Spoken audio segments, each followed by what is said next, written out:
కొంతమంది భక్తులు మాకు విశేషంగా చేయాలని ఉంది సువర్ణ మందిరంకి, మాకు ఏదైనా ప్రత్యేకతలు ఉంటాయా అని అడుగుతున్నారంట. సో అవి కూడా చెప్తాను, ఎందుకంటే చాలామంది ఫోన్స్ చేస్తున్నారు. సువర్ణ శివశక్తి సాయి రుద్ర మందిరమునకు 2 లక్షల రూపాయలు డొనేషన్ ఇస్తే వాళ్ళు నిర్మాణదాతలు అవుతారు అని నేను మీకు అనౌన్స్మెంట్ చేశాను. కొంతమంది డబ్బులు కట్టారు, రిసిప్ట్లు ఇచ్చారు, మీ లిస్ట్ అంతా మా దగ్గర ఉంది. ఎవరు ముందు నుంచి డబ్బులు ఇచ్చారో వాళ్ళంతా నిర్మాణదాతలైనారు. మీరు మళ్ళీ నిర్మాణదాత అవసరం లేదు. ఇంకా నువ్వు 2 years బ్యాక్ కట్టినా 3 years బ్యాక్ కట్టినా 2 లక్షల రూపాయలు డొనేషన్ ఇచ్చావు అంటే యు ఆర్ ద దాత ఆఫ్ సువర్ణ మందిర్. స్వర్ణ మందిర దాతవు నువ్వు అయినవు. ఇద్దరి పేర్లు, భార్య భర్తల పేర్లు బోర్డు మీద ఉంటుంది. అక్కడ సపరేట్గా ఒక పెద్ద బోర్డు ఏర్పాటు చేస్తారు, అందులో పేర్లన్నీ వస్తాయి. సోమయ్య, దుర్గమ్మ దంపతులు, ఖమ్మం, తెలంగాణ, అట్లా వస్తాయి. ఫోన్ నెంబర్స్ అవన్నీ ఏం రాయరు, ఓన్లీ మీ పేరు ఊరు రాస్తారు. అది ఇంకా శాశ్వతంగా ఉంటుంది. ఎవడొచ్చినా ఆ ప్రాంగణంలోనికి చదువుకుంటారు, మీ పేరు స్మరించబడుతుంది, పుణ్యాత్మలైనా అనుకుంటారు. కాబట్టి ఎవరైతే ఇప్పటిదాకా మీరు 2 లక్షల రూపాయలు డొనేషన్ ఇచ్చారో స్వర్ణ మందిర నిర్మాణానికి, మీరందరూ కూడా ఫస్ట్ దాతలు మీరే అవుతారు. మీ పేర్లే ముందు వస్తాయి. ఎవరైతే ముందుగా డబ్బులు కట్టినారో వాళ్ళ పేర్లే ముందు వస్తాయి, ఫస్ట్ పేర్లు వస్తుంది వాళ్ళది. ఇప్పుడు కట్టబోయే వాళ్ళ పేర్లు యాడ్ అవుతాయి. ఇక రెండవ విషయం, పంచ స్వర్ణ విగ్రహాలు మనం పెడుతున్నాం. 6 అడుగుల రుద్రుడు, 6 అడుగుల కనకదుర్గమ్మ, 6 అడుగుల పంచబ్రహ్మ స్వరూపుడైన పరమశివుడు, 6 అడుగుల ఆదిపరాశక్తి, 6 అడుగుల షిరిడీ సాయినాథుడు. ఈ పంచ సువర్ణ విగ్రహదాతలు 5 రకాలుగా ఉంటారు. ఒకటి సర్వశ్రేష్ఠ సువర్ణ విగ్రహదాతలు. వీళ్ళు కేజీ బంగారు కట్టాలి. కేజీ బంగారు కానీ దాని వాల్యూ కానీ మీరు డొనేట్ చేస్తే మీరు సర్వశ్రేష్ఠ సువర్ణ విగ్రహదాతలు అవుతారు. వీళ్ళకు సపరేట్ బోర్డు ఉంటుంది, వీళ్ళ యొక్క ఛాంబర్ సపరేట్గా ఉంటుంది. ఈ గోల్డ్ ఇచ్చిన వాళ్ళకు, ఈ చెప్పిన 5 మెంబర్స్కి చెప్తున్నాను. ఇక రెండవది మహాశ్రేష్ఠ సువర్ణ విగ్రహదాతలు. వీళ్ళు 1/2 కేజీ బంగారు డొనేషన్ చేయాలి, లేదా వాల్యూ అని ఇవ్వాలి. ఇక మూడవది విశిష్ట సువర్ణ విగ్రహదాతలు. వీళ్ళు 1/4 కేజీ బంగారు డొనేషన్ ఇవ్వాలి స్వామికి. 1/4 కేజీ అంటే 250 గ్రాములు. ఇక నాలుగవది, ఫస్ట్ది సర్వశ్రేష్ఠ, మహాశ్రేష్ఠ, విశేష చెప్పాను. నాలుగవది విశేష అంటే 100 గ్రాములు ఇవ్వాలి. 100 గ్రాములు బంగారు ఇస్తే దాని వాల్యూ ఇచ్చినా వాళ్ళు ఆ లిస్టులో పడిపోతారు. ఏమని? విశేష సువర్ణ విగ్రహదాత లిస్టులో ఉంటారు, బోర్డులో ఉంటారు. ఇక లాస్ట్ దాత విశిష్ట విగ్రహదాతలు. వీళ్ళు 50 గ్రాములు ఇవ్వాలి. 50 గ్రాములు బంగారు ఇస్తే మీరు విశిష్ట విగ్రహదాతలు అవుతారు.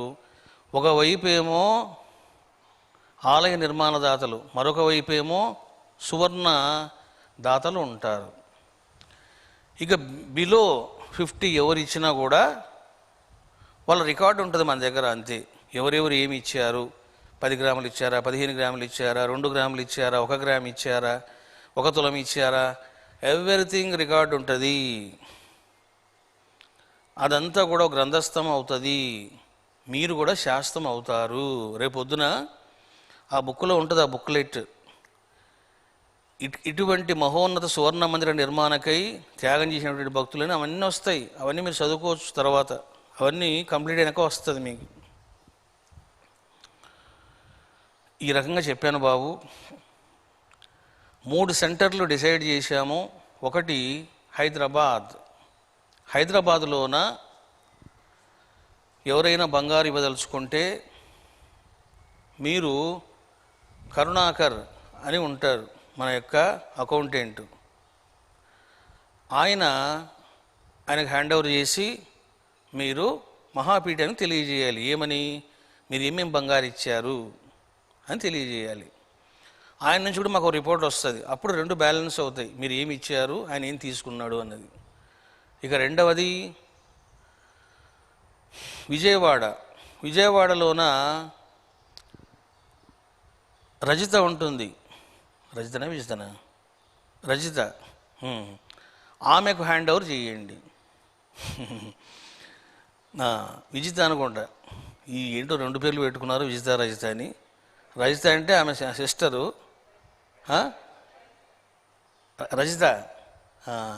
రజిత అంటే వెండి అన్నమాట. సరే, విజిత అంటే జయించినది. సరే, రజితకి ఇవ్వండి బాబు, విజయవాడ భక్తులు. ఇక మూడవది విశాఖపట్నం అనుగ్రహ పీఠం ఉంది, అక్కడ మీరు ఇవ్వచ్చు. మరి ఎట్లా ఇవ్వాలి? మీరు ఊరికే 2 గ్రాములు 3 గ్రాములు పట్టుకొని వాళ్ళని డిస్టర్బ్ చేయకండి. మీరు ఒక కవర్లోన మీ బంగారు పెట్టండి, అందులో స్లిప్పు పెట్టండి, మీ పేరేంటి, మీ భార్యాభర్తల పేర్లు ఏంటి, నువ్వు ఎన్ని గ్రాములు ఇచ్చినావు, దేనికోసం ఇచ్చినావు, కవర్లో పెట్టి వాళ్ళు బాక్స్ పెడతారు. వాళ్ళు కూడా మీతో ముచ్చట్లాడరు, మీతో మాట్లాడరు, లోపల కూర్చోబా కూడా అన్నారు. మరి మీరేం ఫీల్ అవ్వద్దు. పీఠమైనా సరే, హైదరాబాద్ అయినా సరే, విజయవాడ అయినా సరే, they won't allow into the house. ఓ బాక్స్ పెడతారు, మీరు దూరం నుంచి ఆ బాక్స్లో వేసేయడం, వెళ్ళిపోవడం. ఆ ఇన్ఫర్మేషన్ మాకు వస్తుంది. పలాని ఖమ్మం నుంచి ఓ భక్తుడు వచ్చాడు, వాళ్ళు ఇంత బంగారు ఇచ్చారు, ఇంత డబ్బులు ఇచ్చారు, మళ్ళీ లిస్ట్ అవుట్లో చేరిపోతుంది అది. కాబట్టి ఎవ్వరు కూడా మీరు తొందరపడి నేను చెప్పిన ముగ్గురిని కూడా డిస్టర్బ్ చేయకండి. ఎందుకంటే రోజులు బాగలేవు, మనం జాగ్రత్తగా ఉండాలి. కాబట్టి మీరు ఒక ప్లాస్టిక్ కవర్లోన బంగారు పెట్టి, డబ్బులు పెట్టి, మీ పేర్లు రాసి, మరో కవర్ పెట్టి, ఆ 2 కవర్లు తీసుకెళ్ళి బాక్స్లో పాడేయండి, వాళ్ళ ముందే వేసేయండి. మీకు మెసేజ్ వస్తుంది మహాపీఠం నుంచి, ఏమని? మీరు ఇంత బంగారు మీరు అనుగ్రహపీఠంలో ఇచ్చారు, విజయవాడలో రజితకి ఇచ్చారు, హైదరాబాదులోన కరుణాకర్కి ఇచ్చారు అని మెసేజ్ వస్తుంది. ఆ మెసేజ్ మీ దగ్గర పెట్టుకోండి. మీకు రిసిప్ట్ కూడా మళ్ళీ వెంటనే వస్తుంది. మీకు ఎప్పుడైతే మీకు మెసేజ్ వస్తుందో you will get receipt also. నువ్వు ఏమి ఇచ్చినావో, డబ్బు అయినా సరే, బంగారు అయినా సరే వస్తుంది. కాబట్టి ఎవ్వరు కూడా మీరు చెయ్యండి. ఇకపోతే మహాపీఠం ఉంది. మహాపీఠాన్ని కూడా మళ్ళీ మేము ఇస్తామండి అనుకున్న వాళ్ళు మళ్ళీ ఇక్కడ కూడా డిస్టర్బ్ చేయొద్దు. ఎందుకంటే ఇంకా లైన్లు కడతారు, మీ బంగారు యూనికి వచ్చాను అంటారు, ఇవన్నీ ఉన్నాయి. కాబట్టి నేను రేపు అనౌన్స్మెంట్ చేస్తాను మహాపీఠంలో మీరు ఎట్లా ఇవ్వాలి అన్నది. అక్కడ బాక్స్ ఒకటి పెడతారు, అక్కడ ఒక పర్సన్ దూరంగా ఉంటాడు, మీరు అందులో వేస్తారు, వెళ్ళిపోతారు, అంతే, ఏం మాట్లాడరు. అందులో విప్పుతారు, అవన్నీ చూసి రాసుకుంటారు ఏముంది ఏం కథ అని. అది రేపు చెప్తాను. ఈ 3 అయితే ఫైనల్. మీరు ఎవరింటికి పోవద్దు, పక్కన కూర్చోవద్దు, ముచ్చట్లు పెట్టొద్దు, బాక్సులు వేసేయండి, అది వాళ్ళు చూసుకుంటారు. లేదు ఇవన్నీ తలకాయ నొప్పులు మాకు ఎందుకంటారా? శుభ్రంగా మీ దగ్గర ఉన్న బంగారు, అది పాతదైనా కొత్తదైనా ఏదైనా సరే, శుభ్రంగా అమ్మేసి ఆన్లైన్లోన మహాపీఠానికి పంపి మీరు మెసేజ్ ఇవ్వండి. మీకు ఎంత పంపించారో రిసిప్ట్ మీకు వస్తుంది. రిగార్డింగ్ గోల్డ్ టెంపుల్ డొనేషన్ అని వచ్చి, ఇగో మీరు ఇంత ఇచ్చారు అని వస్తుంది.